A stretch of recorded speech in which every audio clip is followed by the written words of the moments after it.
మొదటి యోహాను 3వ అధ్యాయం మొదటి 3 వచనాలు. మనము దేవుని పిల్లలమని పిలవబడుటయందు తండ్రి మన మీద ఎట్టి ప్రేమ చూపెనో చూడుడి. మనము దేవుని పిల్లలమని పిలువబడుటయందు తండ్రి మన మీద ఎట్టి ప్రేమ చూపెనో చూడుడి. మనము దేవుని పిల్లలమే. ఈ హేతువు చేత లోకము మనలను ఎరుగదు. మనము దేవుని పిల్లలమే. దేవుని పిల్లలమే అనే హేతువు చేత, కారణము వలన లోకము మనలను ఎరుగదు. ఎలయనగా అది మన తండ్రిని ఎరుగలేదు, అది ఆయనను ఎరుగలేదు. ప్రియులారా, ఇప్పుడు మనము దేవుని పిల్లలమై ఉన్నాము. మనం ఇక ఏమవుతామో అది మనకు ప్రత్యక్షపరచబడలేదు, కానీ ఆయన ప్రత్యక్షమైనప్పుడు ఆయన ఉన్నట్లుగానే ఆయనను చూతుము. కనుక ఆయనను పోలియుందుమని ఎరుగుదుము. మరణించిన తర్వాత మనం ఎలా ఉంటాం అనేది అప్పుడప్పుడు ఎవరో ఆలోచించే మాట. అది అందరూ ఆలోచించరు. చచ్చిపోయాడంటే చచ్చిపోయాడు అనుకుంటారు, వెళ్ళిపోయాడు అనుకుంటారు, ఇక రాడు అనుకుంటారు. ఇలాంటి ఆలోచనలతోనే ఉంటారు తప్ప, లేదంటే పరలోకం వెళ్ళిపోయారు, దేవుని దగ్గరికి వెళ్ళిపోయారు. లేచిన తర్వాత, మనం చనిపోయిన తర్వాత మరి కనబడం కదా, మనము అనేది లేదు కదా. ఆత్మలు అవన్నీ దేవదూతలు చూస్తున్నాం. ఆత్మలు అవి మన్నాను భుజిస్తాయి. దేవుడు వాడికి పరలోకపు వంట, అది పరలోకపు వంట, మన దేవదూతల ఆహారం. మనుష్యులైన ఇశ్రాయేలీలు కూడా 40 సంవత్సరాలు అరణ్యంలో అదే మన్నాను తిని నడిచారు. అంటే పరలోకంలో దేవదూతలకి తినటానికి భోజనం పెడతారా దేవుడు అంటే? మరి దేవదూతలు తినే ఆహారమే కదా మన్నా. చాలా మధురమైన భోజనం కదా అది. ఆరోగ్యకరమైన భోజనం అది ఆత్మలు తింటాయి. తినాలంటే నోరు ఉండాలిగా, తినాలంటే చేతులు ఉండాలిగా, తినాలంటే కళ్ళు ఉండాలి, ముక్కు ఉండాలి, నోరు ఉండాలి. ఆత్మలకు ఇవన్నీ ఉంటాయా అంటే 100% ఉంటాయంటున్నాడు దేవుడు. 100% ఉంటాయి.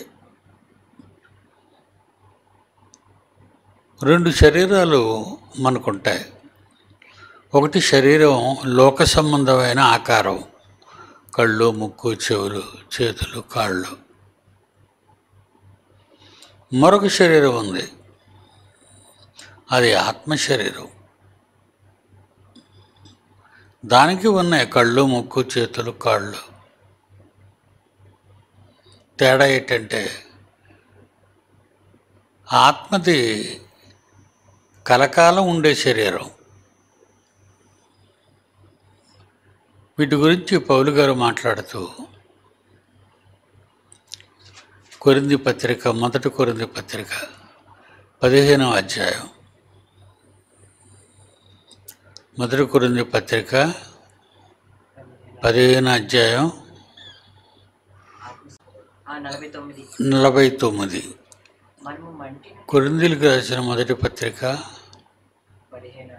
15వ అధ్యాయం 49. మనము మంటి నుండి పుట్టిన వాని పోలికను. ఆదాము శరీరం మట్టిలో నుంచి కదా వచ్చింది. అదే మనకు వచ్చింది. మనము మట్టి నుండి పుట్టిన వాని ఆదాము నుండి మనము పుట్టిన వాని పోలికను ధరించుకుంటాం. అలాగే పరలోక సంబంధమైన పోలికయు ధరించము. పరలోక సంబంధమైన పోలిక కూడా ఉంది. మన్నాను తిన్న అరణ్యంలో 40 ఏళ్ల ఇశ్రాయేలీయులు భోజనం ఎలా జరిగిందో, మనం మరణించిన తరువాత ఆత్మలు 40 ఏళ్ళు ఇంకా మనకి 40 ఏళ్ళు జీవితం ఉండదు అక్కడ. మీ లెక్కకు అందనంత కాలం మీరు బ్రతుకుతారు. మీకు చావు అనేది ఉండదు, ముగింపు ఉండదు. అంత గొప్ప ఆకారం. మరణించాక మీరు పొందిన ఆకారం విశ్రాంతి, అమరత్వం. అది మీరు దేనికి బాధపడరు. దేనికి ఏమంటున్నాడు కొరింథీ పత్రికలో, మనము మంటి నుండి పుట్టిన వాని పోలికను ఎలాగైతే ధరించుకున్నామో అలాగే పరలోక సంబంధి ఎవరో ఆత్మ సంబంధి ఆదాము పరలోకం నుంచి వచ్చాడు భూమి మీదకి. తెలుసా మీకు? దేవుడు బొమ్మను చేశాడు మట్టితో, ఆదాముని. ఆ ఆదాములోనికి పరలోకం నుండి వచ్చిన దేవుడు తనలో ఉన్న ఒక ఆత్మను విడగొట్టాడు. ఆదాము, ఆ ఆదాములో కోటాను కోట్ల మంది వచ్చారు ఆదాము ద్వారా. కేవలం నాసికారంధ్రాల దగ్గరికి వెళ్ళి జీవవాయువును ఊదాడు అని అంటాడు. ఆ జీవవాయువు ఆదాము ఒక్కడిదే మాత్రం కాదు. ఇప్పటి వరకు భూమి మీద పుట్టుకొస్తున్న ప్రతి ఒక్కరూ ఆనాడే ఆదాములోకి వచ్చారు దేవుని నుండి. పరలోకంలో సర్వసుఖాలు అనుభవించిన దేవుని ద్వారా ఆదాము ఆత్మ మరణించిన తర్వాత మళ్ళా అన్ని సుఖాలు అనుభవించడానికి మళ్ళా వెళ్ళిపోద్ది. ఈ మానవ ఆకారానికి ఇచ్చే ఆయుష్కాలం చాలా తక్కువ. 60-70 ఏళ్ళంటే పెద్ద వయసు కాదు అది. కొరింథీయులకు రాసిన 2వ పత్రిక 4వ అధ్యాయం 17వ వచనం. మేము దృశ్యమైన వాటిని, కంటికి కనబడే ఈ లోక సంబంధమైన వాటిని, కంటికి కనబడే ఈ లోక సంబంధమైన వాటిని, కంటికి కనబడే వాటిని చూడక మా కంటికి కనబడకుండా అదృశ్యమై ఉన్నాయే వాటినే నిదానించి చూచుచున్నాము. వాటిని మేము నిదానించి చూస్తున్నాం. వాటిని ఎందుకు అంత పర్టిక్యులర్గా చూస్తున్నాం అంటే అవి క్షణమాత్రముండి ఈ చులకన శ్రమ శరీరంలో ఉన్నంతకాలం దేవుని కొరకు మేము అనుభవించిన ఈ కష్టాలన్నీ పెద్ద కష్టాలా అంటున్నాడు. ఈ కష్టాలు పెద్ద కష్టాలేం కావు. మేము అనుభవింపదగ్గవే దేవుడిస్తాడు తప్ప మా స్థాయికి మించి మేము అనుభవించలేనివి ఆయన ఇవ్వడు. క్షణమాత్రం ఉండు అంటే భూలోకంలో మానవ జీవితకాలం క్షణమాత్రం ఉంటుంది, చాలా తక్కువ కాలం. ఆ తక్కువ కాలం ఆ శ్రమలు మేము పట్టించుకోం. మేము మరణించిన తర్వాత పొందే ఆ గొప్ప సుఖం, అందుకే రెస్ట్ ఇన్ పీస్ అంటాడు. శాంతి, ఎప్పుడూ మనకు అక్కడ శాంతి ఉంటుంది, ఆనందం ఉంటుంది. ఈ మానవ ఆకారం ఎలా అయితే ఉందో అలాగే ఆత్మ ఆకారం కూడా ఉంది అంటున్నాడు. 1 కొరింథీ పత్రిక 15వ అధ్యాయం 49వ వచనం. మరియు మనము మంటి నుండి పుట్టిన వాని పోలికను ధరించిన ప్రకారంగా పరలోక సంబంధమైన పోలికయు ధరించుకుందాం. అంటే మట్టి నుండి పుట్టిన వాళ్ళందరూ కూడా వాళ్ళకి ఇవ్వబడినటువంటి అధునాతనమైన ఫిజికల్ బాడీ ఏంటంటే మరి పరలోకం నుండి వచ్చింది. మీ లోపల ఉందే అది పరలోకం నుండి వచ్చింది. మీ లోపల నుంచి ఒకరోజు వెళ్ళిపోద్దే, దాని పేరు చావు, మరణం, నాశనం. ఒకరోజు వెళ్ళిపోద్ది మీ శరీరం నుంచి. ఆ వెళ్ళిపోయేటప్పుడు అది అనుభవించే భూమి మీద క్షణకాలం ఉండు కాలం కాదు, అది కలకాలం ఉండు ఆత్మ. క్షణకాలం ఉండేది ఈ మానవ శరీరం, కలకాలం ఉండేది ఆ శరీరం కలిగిన ఆత్మ. మనందరం ఆత్మలో లోక సంబంధమైన శరీరం ఉంది కనుక ప్రకృతి సంబంధమైన శరీరం కూడా ఉంది. చదువునైనా 41, 42 అదే 15వ అధ్యాయం కీర్తనది మొదటి కొరింథీ పత్రిక 15వ అధ్యాయం. శరీరము క్షయమైనదిగా విత్తబడి నాశనం అయిపోయేదిగా మట్టిలో పాతేస్తాం. చచ్చిపోగానంతరినీ తీసుకెళ్ళి కట్టెలో కాల్చేయటమో లేదా మట్టిలో పాతేయటమో చేస్తారు. అలా ఎందుకు చేస్తారు? క్షయమైపోయేది. మన్నైనది వెనుకట వల్లనే మన్ను అవ్వాలి అని బైబిల్లో రాయబడింది. మన్ను వెనుకట్లా మన్ను అయిపోవాలి. ఆత్మ దాన్ని దయచేయి దేవుని యొద్దకు వెళ్ళాలి. అది అనంతకాలం, కలకాలం. ఈ అల్పకాలం, మీ సుఖాలన్నీ ఈ అల్పకాలమే. ఎంతకాలం సుఖపడతామండి? చిన్నప్పటి నుంచి తెలిసేంత వరకు మనం పడే కష్టాలేటో, మనం పడుతున్న సుఖాలేటో పెద్దగా మనకు తెలియవు. అండర్స్టాండ్ అనేది ఉండదు మనకి. తెలిసినప్పటి నుంచి యవనస్తులు అయిన కాడి నుంచి ఇది అది అది అన్నీ పోల్చుకుంటాం, అన్నీ చేస్తాం. ఇంకా అక్కడి నుంచి నడి వయసు వస్తుంది, రోగాల బారిన పడుతుంది శరీరం. రోగాలు, బీపీ, షుగరు, క్యాన్సరు, ఒకటి కాదు ఎన్ని వైరస్లు ఉన్నాయి, అన్ని వైరస్లు మన శరీరంలోకి వెళ్తాయి. ఆ తర్వాత వృద్ధాప్యం. నిలబడలేము, నడవలేము, కూర్చోలేము, తినలేము, ఎక్కువగా తింటే అరాయించుకోలేము, కరిగించుకోలేము. అల్పకాలం అనుభవించేది ఏముంది జీవితం మనకి? మనం అనుకుంటాం కానీ ఏదో సుఖపడిపోతున్నామని ఏం సుఖం లేదండి. శరీరానికి ఏ రోగం ఎప్పుడు తటస్థం అవుతుందో తెలియదు మనకి. సడన్గా ఏదో ఒక రోగాన బారిన పడుతుంది శరీరం. మనకి ఇన్కన్వీనియంట్గా ఉంటుంది. ఏంటి బాడీ అంతా ఒక రకంగా ఉంటుంది. మునుపుట్లా లేదని బాధ అనేది రాగానే డాక్టర్ దగ్గరికి వెళ్తాం. ఏంటి డాక్టర్ గారు, నాకు 2-3 రోజులుగా ఏదోలా ఉంది అంటే ఏదో వైరస్ నీ శరీరంలోకి ఎంటర్ అయింది. ఏదో రోగం నీ శరీరానికి అంటుకుంది.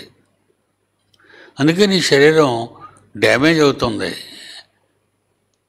అక్కడి నుంచి మందులు అలవాటు చేస్తాం బాడీకి, మెడిసిన్స్. డాక్టరు మందులు. ఇంకా అక్కడి నుంచి ఆ రోగాల బారిన పడి ముదిరిపోయిన రోగాలకు హాస్పిటల్ బారిన పడతాం. హాస్పిటల్లో జాయిన్ అవ్వాలి. మీరు ఒక 1 నెల రోజులు విశ్రాంతి తీసుకొని హాస్పిటల్లో ఉండాలి. మిమ్మల్ని హాస్పిటల్లో చూసుకోవాలి మేము. ఆ తర్వాత మంచం మీద నుంచి లేవని స్థితి. ఆ తర్వాత వచ్చేది మనం మంచం మీద కూడా లేవలేము. మనం పడుకునే మంచం మనల్ని పడుకోబెట్టారే, ఆ మంచం మీద మనంగా లేచే శక్తి కోల్పోతాం.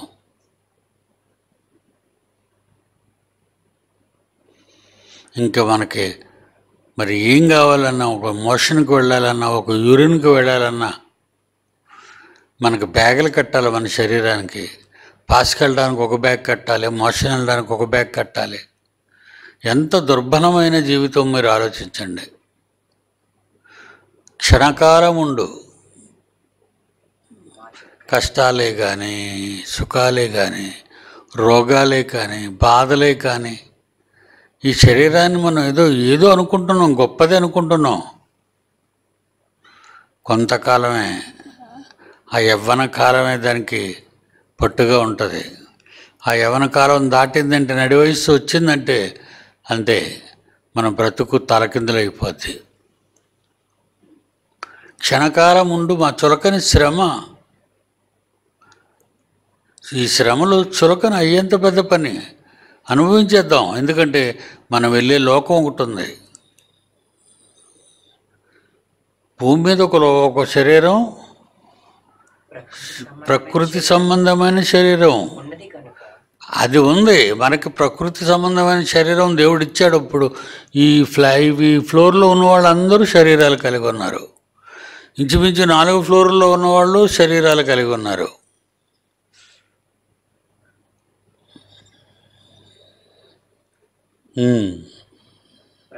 ప్రకృతి సంబంధమైన శరీరం ఉంది గనుక ఈ శరీరం ఉంది గనుక ఈ శరీరం లేకపోతే ఏమీ లేదు నీకు. ఈ శరీరం లేకపోతే ఏమీ లేదు నీకు. శరీరం ఉంది గనుక ఇప్పుడు ఏం పొందుతావు అంటున్నాడు. ఆత్మ సంబంధమైన శరీరము కూడా ఉన్నది. ప్రకృతి సంబంధమైన శరీరముగా విత్తబడి, ప్రకృతి సంబంధమైన శరీరముగా మరలా నువ్వు భూమిలో విత్తబడతావు. సమాధి. విత్తబడ్డం అంటే నిన్ను సమాధి చేస్తారు భూమి మీద. ప్రకృతి సంబంధమైన శరీరముగా భూమి మీద సమాధి చేయబడి విత్తబడి ఆత్మ సంబంధమైన శరీరముగా లేపబడుతుంది. ఒక చిన్న గింజే కదా, ఆ గింజను కోసేశారు, విత్తనాల కింద దాచుకున్నారు. 1 సంవత్సర కాలం ఆ విత్తనాలు దాస్తారు, భద్రపరుస్తారు నెక్స్ట్ పంట వేయడానికి. అంటే విత్తనాలన్నీ చచ్చిపోయాయి, ఎండిపోయాయి, ఎండిపోయాయి.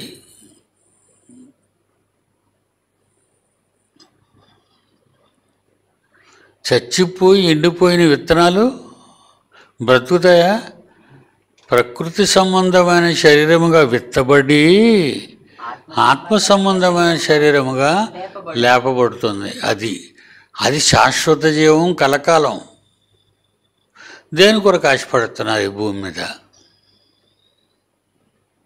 దేని కొరకు ఆశపడుతున్నారు ఈ భూమి మీద? ఈ శరీరం కొరకు.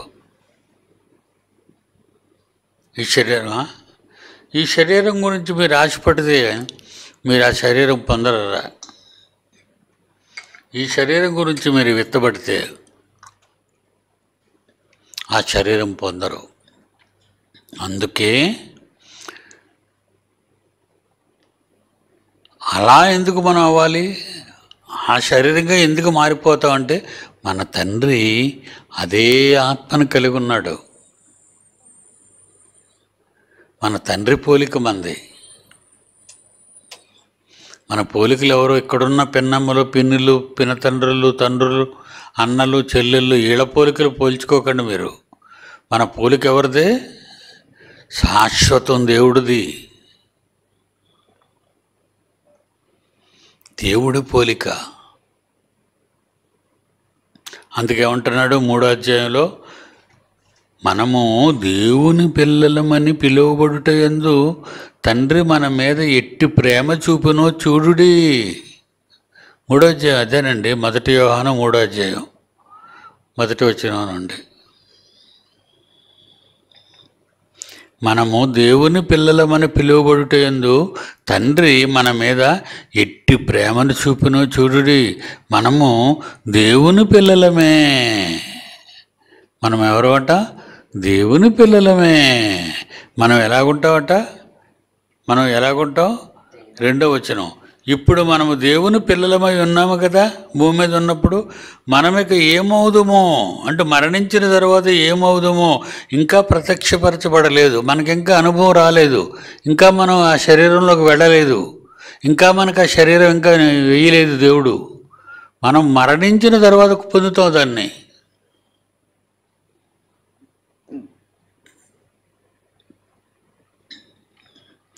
ఆ శరీరాన్ని ధరించుకున్న లాజరు అబ్రహాము రొమ్మున ఆనుకున్నాడు, అంతే కదా. ఆ శరీరాన్ని ధరించుకున్న లాజరు గారు అబ్రహాము రొమ్మున చనిపోయిన తర్వాత అబ్రహాము రొమ్మున ఆనుకున్నాడు.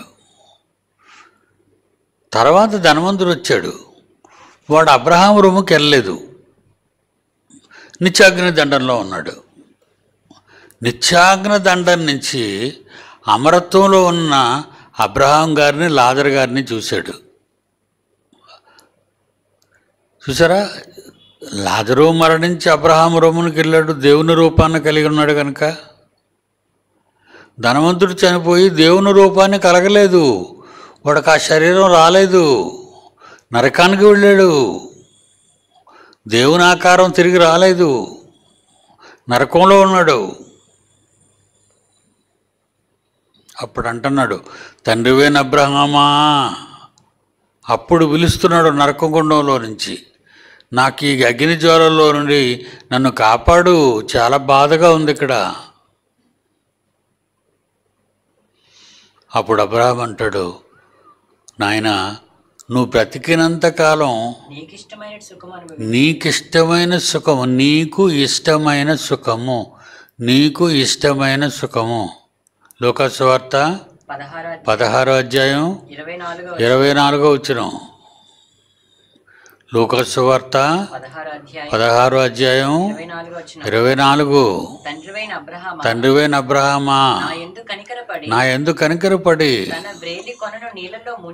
ఆ లాజరు గారు వేలికొనను నీళ్లలో ముంచి నా నాలుకను చల్లార్చు, నా నాలుకను చల్లార్చుటకు పంపించు, నేను అగ్ని జ్వాలల్లో యాతన పడుతున్నాను. భూమి మీద చులకని సుఖాలు అనుభవించటం కోసం, భూమి మీద చులకని సుఖాలు, దొరకని సుఖాలు, శాశ్వతం కాని సుఖాలు ఈ శరీరంతో అనుభవిస్తారు చాలామంది. వాళ్ళు అక్కడికి వెళ్ళి శాశ్వత కష్టాల్లోకి వెళ్ళిపోతారు.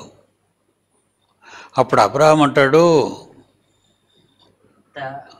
కుమారుడా, నీవు నీ జీవితకాలం అంతా, చిన్న జీవితకాలం 60-70 ఏళ్ళు, ఈ చిన్న జీవితంలో నీకిష్టమైనట్టు సుఖము అనుభవించావు.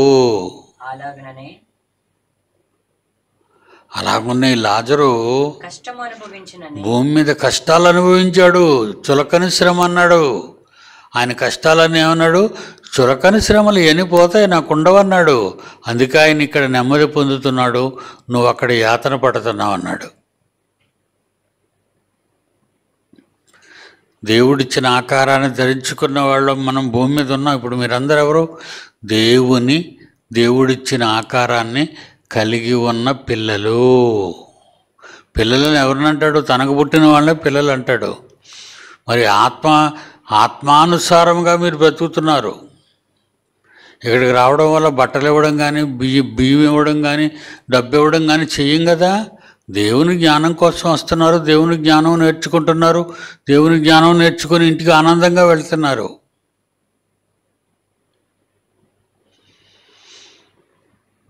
కనుక దేవుడు తన ఆత్మను మీలోనే ఉంచుతాడు. మీరు పిల్లలు అంటాడు, అందరినీ పిల్లలు అండు.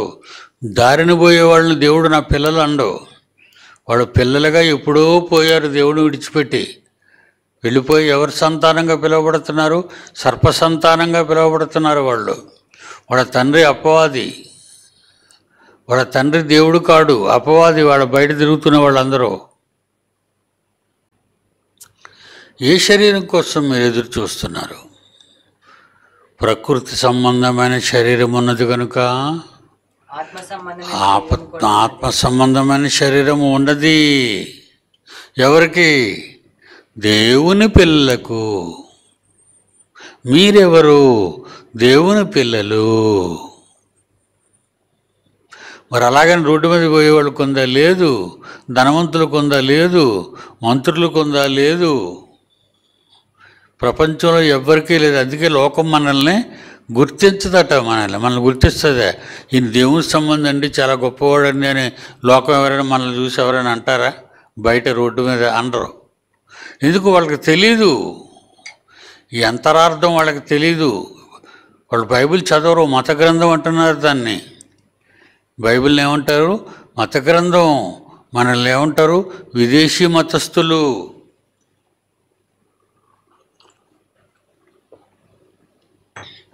మన విదేశీ మతస్థులు అట, మన బైబిల్ మత గ్రంథం అట. ఈ దేశం నుంచి మనం వెళ్ళిపోవాలట. ఎన్నెన్నో మాటలు మనల్ని వాళ్ళు ఆడిపోసుకుంటున్నారు. కానీ మనకు తెలుసు మనం ఎవరో, మనం ఏమవుతామో తెలుసు. 2వ వచనం, ప్రియులారా, ఇప్పుడు మనము దేవుని పిల్లలమై ఉన్నాము, మనమిక ఏమవుదుమో అది ఇంకా ప్రత్యక్షపరచబడలేదు. కానీ ఇంకా మీరు ధరించుకోలేదు ఆ శరీరాన్ని. మీరు ఏమవుతారు? ఆ శరీరాన్ని ధరించుకోవాలి. ఆ శరీరాన్ని మనం ఇక ఏమవుదుమో అది ఇంకా ప్రత్యక్షపరచబడలేదు. ఎందుకంటే బ్రతుకున్నాం ఈ శరీరంలో. ఈ శరీరాన్ని వదిలేస్తే దాన్ని మనం ధరించుకుంటాం. ఆయన ప్రత్యక్షమైనప్పుడు ఆయన ఉన్నట్లుగానే మనమును చూతుము. యేసు వస్తాడు, మెస్సియా వస్తాడు, మరలా వస్తాడు. ముందొకసారి వచ్చేసాడు 2000 సంవత్సరాల క్రితం. మళ్ళా రాబోతున్నాడు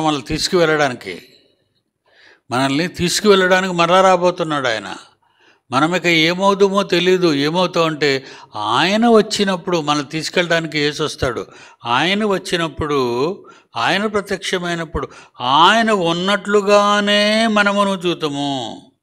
కనుక ఆయనను పోలియుందుమని ఎరుగుదుము. ఆయనను పోలియుందుము. ఆయనలాగే ఉంటాం. యేసు మనల్ని తీసుకెళ్ళడానికి వస్తారు కదా. వచ్చినప్పుడు మనం ఆయన్ని చూసి మనం యేసులా ఉన్నాం అన్నమాట. ఇప్పుడు పరలోకాన్ని అనుభవించే ఒక శరీరాన్ని ధరించుకున్నాం. వర్షంలో తడవకుండా వానకోటు ఎలా ధరించుకుంటాం? వర్షంలో తడవకుండా వానకోటు. ఈ శరీరం దాన్ని తట్టుకోలేదు. నీరు పడితే జ్వరం వచ్చి జలుబు చేస్తుంది. అందుకే ఏం వేసుకుంటాం? తలకు టోపీ, రెయిన్ కోట్. వర్షంలో తడిచిపోయి జ్వరం, తలనొప్పులు, వైరస్లు రాకుండా వేసుకుంటాం.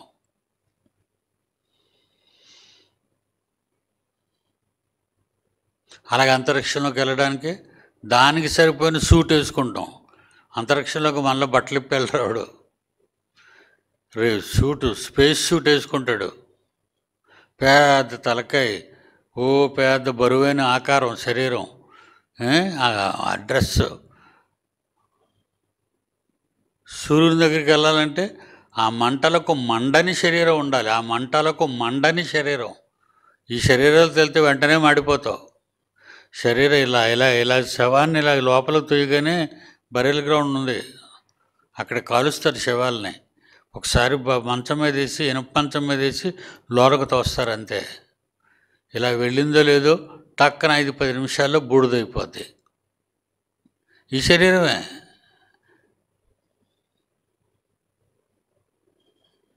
కావలిస్తే బూడిదిస్తారు నీకు. వెళ్ళి నదుల్లో కలుపుకుంటారు కదా, అక్కడ ఏదో పుణ్యం అవుతుంది.